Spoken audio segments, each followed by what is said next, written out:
आप सभी का मेरे YouTube चैनल पर हार्दिक स्वागत है।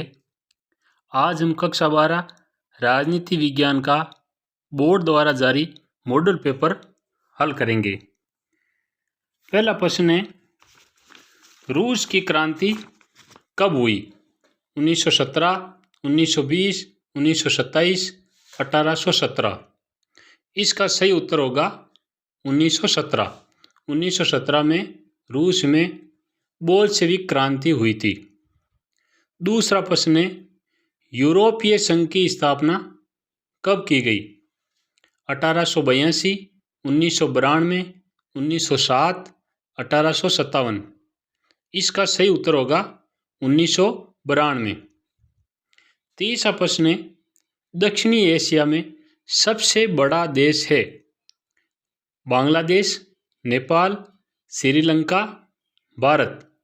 तो दक्षिणी एशिया का सबसे बड़ा देश है भारत। चौथा प्रश्न है, संयुक्त राष्ट्र दिवस मनाया जाता है? 24 अक्टूबर, 20 अक्टूबर, 14 अक्टूबर, 28 अक्टूबर। तो इसका सही उत्तर होगा 24 अक्टूबर, क्योंकि 24 अक्टूबर 1945 को संयुक्त राष्ट्र संघ की स्थापना हुई थी। पांचवा प्रश्न है, जैविक हथियार संधि कब हुई? 1972, 1980, 1967, 1897। इसका सही उत्तर होगा 1972। अगला प्रश्न है, अवर कॉमन फ्यूचर शीर्षक बर्टलैंड रिपोर्ट प्रकाशित हुई 1957, 1987, 1907, 1917। यह रिपोर्ट है वो पर्यावरण से संबंधित थी और 1987 में प्रकाशित हुई थी। अगला प्रश्न है, वर्ल्ड सोशल फोरम की प्रथम बैठक हुई 2010, 2006, 2004, 2001। इसका सही उत्तर होगा 2001। वर्ल्ड सोशल फोरम एक अंतर्राष्ट्रीय संस्था है जो कि वैश्वीकरण का विरोध करती है और इसकी प्रथम बैठक 2001 में पोर्टो एलेग्रे में हुई थी। शिमला समझौता कब हुआ? 1972, 1974, 1976, 1978। इसका सही उत्तर होगा 1972। 1971 में भारत और पाकिस्तान के बीच युद्ध हुआ था और इस युद्ध के परिणाम स्वरूप बांग्लादेश का निर्माण हुआ था। तो 1972 में भारत के इंदिरा गांधी और पाकिस्तान के जुल्फिकार अली भुट्टो के बीच शिमला समझौता हुआ था। नौवां प्रश्न है, भारत के किस राज्य में सर्वप्रथम गैर कांग्रेसी सरकार का गठन हुआ? पश्चिमी बंगाल, राजस्थान, तमिलनाडु, केरल। इसका सही उत्तर होगा केरल। केरल में 1957 में सर्वप्रथम गैर कांग्रेसी सरकार का गठन हुआ था। 10वां प्रश्न है, नीति आयोग की स्थापना कब की गई? 2015, 1950, 2007, 2017। इसका सही उत्तर होगा 2015। 1 जनवरी 2015 को नीति आयोग की स्थापना हुई थी। इससे पहले ये योजना आयोग के नाम से जाना जाता था, जिसकी स्थापना 1950 में हुई थी। अगला प्रश्न है, भारत पाक के मध्य कारगिल संघर्ष हुआ 1971, 1999, 1947, 1962। तो भारत और पाकिस्तान के मध्य कारगिल में 1999 में युद्ध हुआ था। अगला प्रश्न है, गरीबी हटाओ का नारा दिया था? अटल बिहारी वाजपेयी, लाल बहादुर शास्त्री, इंदिरा गांधी, जवाहरलाल नेहरू। यह नारा गरीबी हटाओ का नारा इंदिरा गांधी ने 1971 के लोकसभा चुनाव में दिया था। तो इसका सही उत्तर होगा इंदिरा गांधी। अगला प्रश्न है, पेरियार के नाम से जाना जाता है? ईवी रामास्वामी नायकर, सी अन्नादुरै, शेख अब्दुल्ला, मास्टर तारा सिंह। इसका सही उत्तर होगा ई रामास्वामी नायकर। अगला प्रश्न है, मंडल आयोग के अध्यक्ष थे काशीराम, बीडी सावरकर, बिंदेश्वरी प्रसाद, सरदार पटेल। इसका सही उत्तर होगा बिंदेश्वरी प्रसाद, यानी बीपी मंडल आयोग के अध्यक्ष थे। और ये आयोग सामाजिक और शैक्षिक रूप से पिछड़े वर्ग की पहचान करने हेतु बनाया गया था और 1990 में यह लागू हुआ था।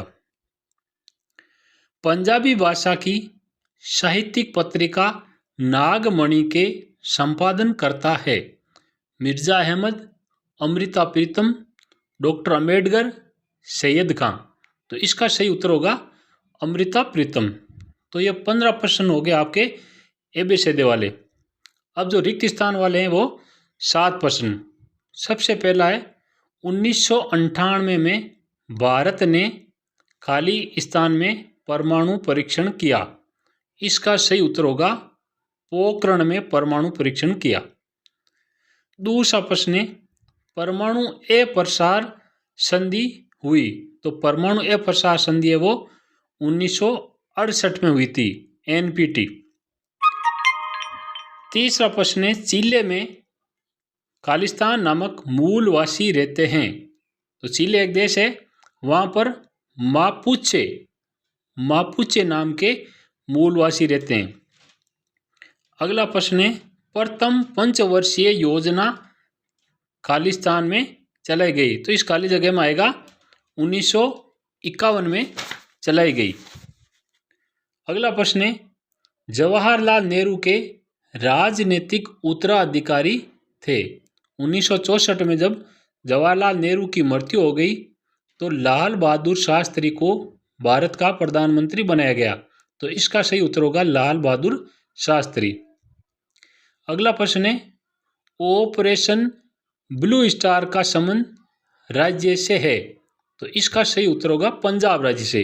1984 में operation blue star Indira Gandhi ने खालिस्तान समर्थक जो आतंकवादी थे उनके खिलाफ चलाया था।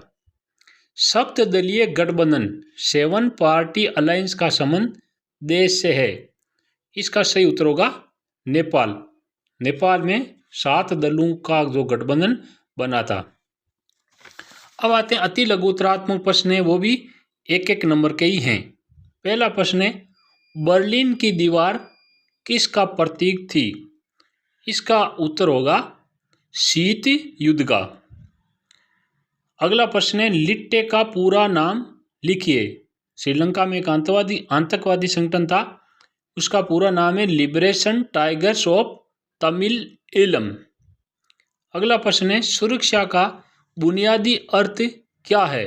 तो इसका उत्तर होगा खतरे से आज़ादी। अगला प्रश्न है, भारत में नए आर्थिक सुधारों की शुरुआत कब हुई। इसका उत्तर होगा 1991 में। पीवी नरसिम्हा राव प्रधानमंत्री थे, उस समय भारत में नए आर्थिक सुधारों की शुरुआत हुई थी। अगला प्रश्न है, साझी संपदा से आप क्या समझते हैं। ऐसी संपदा जिस पर किसी एक का नहीं बल्कि पूरे समुदाय का अधिकार हो, उसे अपन साझी संपदा कहते हैं, जिस पर पूरे संसार का अधिकार हो। अगला प्रश्न है, भारत चीन युद्ध कब हुआ। भारत और चीन के बीच 1962 में युद्ध हुआ था। अगला प्रश्न है, नियोजन से आप क्या समझते हैं। इसका उत्तर है, वर्तमान परिस्थितियों को ध्यान में रखकर लक्ष्य की प्राप्ति के लिए भविष्य की रूपरेखा तैयार करना नियोजन कहलाता है। यानी सोच समझकर पहला कदम रखना ही नियोजन है। अगला प्रश्न है, आया राम गया राम जुमले का संबंध किससे है। तो इसका उत्तर होगा दल बदल से। अगला प्रश्न है, आशू का पूरा नाम क्या है। इसका उत्तर होगा ऑल आसाम स्टूडेंट्स यूनियन। अगला प्रश्न है, 1984 के लोकसभा चुनाव में कांग्रेस पार्टी को कितनी सीटें मिली। 1984 में इंदिरा गांधी की हत्या के बाद जब लोकसभा चुनाव हुए थे तो कांग्रेस पार्टी को 415 सीटें मिली थी। तो इसका सही उत्तर होगा 415। अब देखो प्रश्न आते हैं लघुतरात्मक प्रश्न है, इनकी शब्द सीमा 50 शब्द है। मैं आपको ये प्रश्न बोल के सुना रहा हूँ। अब इनके आप उत्तर है वो किताब में ढूंढना। यदि कोई उत्तर नहीं मिलता है तो कमेंट सेक्शन में लिखे, मैं आपको उत्तर बता दूंगा। चौथा प्रश्न है, भारत चीन सहयोग के कोई 2 बिंदु लिखिए। पांचवा प्रश्न है, पाकिस्तान के लोकतंत्रीकरण में कौन कौन सी कठिनाइयां हैं। छठा प्रश्न है, विश्व व्यापार संगठन पर संक्षिप्त टिप्पणी लिखिए। सातवां प्रश्न है, आंतरिक रूप से विस्थापित जन से क्या आशय है। यानी एक ही देश के अंदर जो विस्थापित होते हैं उनको आंतरिक रूप से विस्थापन कहते हैं। प्रथम पृथ्वी सम्मेलन कब हुआ तथा इसका मुख्य उद्देश्य क्या था। अगला प्रश्न 9वां, नेहरू विदेश नीति के संचालन को स्वतंत्रता का एक अनिवार्य संकेतक क्यों मानते थे, कोई 2 कारण बताइए। अगला प्रश्न है, निम्नलिखित का मेल करें। तो इसमें मेल में आएगा चरण सिंह है वो किसान थे, वर्गीज कुरियन सहकारी डेयरी दुग्ध क्रांति इनके द्वारा हुई थी, पीसी महालनोबिस औद्योगिकीकरण यानी जो दूसरी पंचवर्षीय योजना शुरू हुई थी 1956 में, तो इसके निर्माण करता थे। चौथा, जवाहरलाल नेहरू जो कि योजना आयोग के प्रथम अध्यक्ष थे। यानी भारत का जो प्रधानमंत्री है वो योजना आयोग का अध्यक्ष होता है। वर्तमान में इसकी जगह नीति आयोग आ गया है 1 जनवरी 2015 से। अगला प्रश्न है 11वां, गैर कांग्रेसवाद से आप क्या समझते हैं। 12वां प्रश्न है, मार्च 1974 में बिहार के छात्रों द्वारा सरकार के खिलाफ एक आंदोलन की शुरुआत की, छात्रों द्वारा ये आंदोलन क्यों चलाया गया, कारण स्पष्ट करें। 13वां प्रश्न है, आनंदपुर साहिब प्रस्ताव के विवादास्पद होने के क्या कारण थे, कोई 2 कारणों का उल्लेख करें। 14वां प्रश्न है, 1980 के दशक के आखिर के सालों में भारतीय राजनीति में 5 बड़े बदलाव आए, इनमें से किन्हीं 2 बदलावों के बारे में लिखिए। 15वां प्रश्न है, क्या सांप्रदायिकता व जातिगत राजनीति से देश की जड़ें खोखली हुई है, यदि हाँ तो कोई 2 तर्क दीजिए। अब देखो खंड 6 में 3-3 नंबर के प्रश्न है, इनकी शब्द सीमा है 100 शब्द। 16वां प्रश्न है, विश्व राजनीति में यूरोपीय संघ की भूमिका पर टिप्पणी लिखिए। अब की बार बोर्ड ने एक बदलाव किया है कि जो दीर्घ उत्तरीय प्रश्न है इनमें भी आपके अथवा वाले प्रश्न आएंगे। ये 3-3 नंबर के प्रश्न है, आप इन 2 में से कोई भी कर सकते हो। इसका अथवा में दक्षिणी पूर्वी एशियाई राष्ट्रों का संगठन जिसे अपन आसियान बोलते हैं पर टिप्पणी लिखिए। अगला प्रश्न है 17वां, एक ध्रुवीय विश्व में संयुक्त राष्ट्र संघ की भूमिका का उल्लेख कीजिए। इसका भी अथवा है, संयुक्त राष्ट्र संघ के विकास क्रम और उसकी स्थापना का वर्णन कीजिए। 18वां प्रश्न है, क्या आपके मतानुसार आज़ादी के समय तक कांग्रेस एक सतरंगे सामाजिक गठबंधन की शक्ल अख्तियार कर चुकी थी, यदि हाँ तो तर्क दीजिए। अथवा में आपके मतानुसार स्वतंत्र व निष्पक्ष चुनाव करवाने हेतु भारतीय चुनाव आयोग द्वारा कौन कौन से कार्य किए जाते हैं। 19वां प्रश्न है, क्या जून 1975 में घोषित आपातकाल से हमें कोई सबक लेना चाहिए, यदि हाँ तो अपने विचार व्यक्त कीजिए। इसका अथवा में जनता पार्टी ने 1977 में सह आयोग नियुक्त किया था, इस आयोग की नियुक्ति क्यों की गई, अपने विचार व्यक्त कीजिए। अब देखो खंड 2 में इनकी शब्द सीमाएं 250 शब्द यानी 250 शब्द। ये निबंधात्मक प्रश्न है, पहला प्रश्न है और 4-4 नंबर के। 20वां प्रश्न है सोवियत संघ के विघटन के प्रमुख कारणों का वर्णन कीजिए। इनके भी अथवा में आप दोनों में से कोई भी कर सकते हो। अथवा में भारत जैसे देशों के लिए सोवियत संघ के विघटन के परिणामों पर प्रकाश डालिए।